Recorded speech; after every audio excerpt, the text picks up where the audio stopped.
quand on a la richesse d'avoir peut-être 30% du patrimoine classé et inscrit de la Corse sur sa commune, qu'on n'est qu'une petite commune en réalité de 3400 habitants, ben, il faut faire preuve d'ingénierie pour trouver des financements nouveaux. La Corse, elle a tous les atouts pour développer un mécénat territorial fort, parce qu'elle a une identité puissante, un patrimoine exceptionnel, des entreprises qui souhaitent de plus en plus donner du sens à leur engagement. Donc je suis tout à fait optimiste sur le devenir du mécénat en Corse. Alors la Banque des Territoires, ça va être la déclinaison de la Caisse des dépôts en région.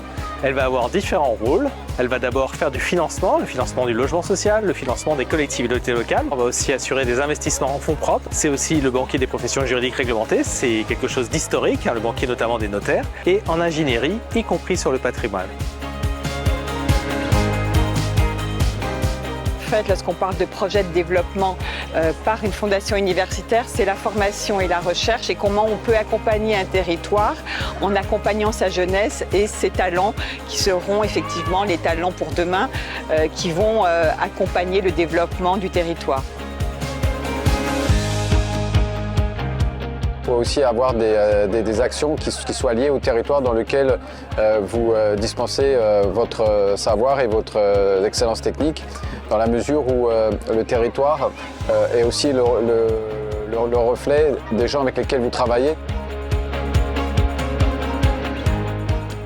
Alors la Fondation du patrimoine, elle agit comme un intermédiaire de confiance en fait entre tous ces acteurs d'un territoire et va mettre en relation justement que ce soit du côté des collectivités publiques et puis ensuite des mécènes et des donateurs au service d'un projet qui vient apporter les financements nécessaires pour la réalisation de ces projets de restauration du patrimoine.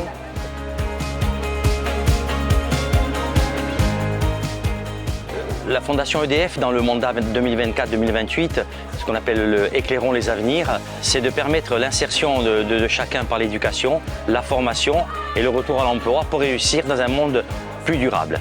Alors, égalité des chances via éducation et insertion, ce sont les objets qui peuvent permettre à des associations du territoire de postuler et d'avoir une aide sur les fonds de la Fondation EDF.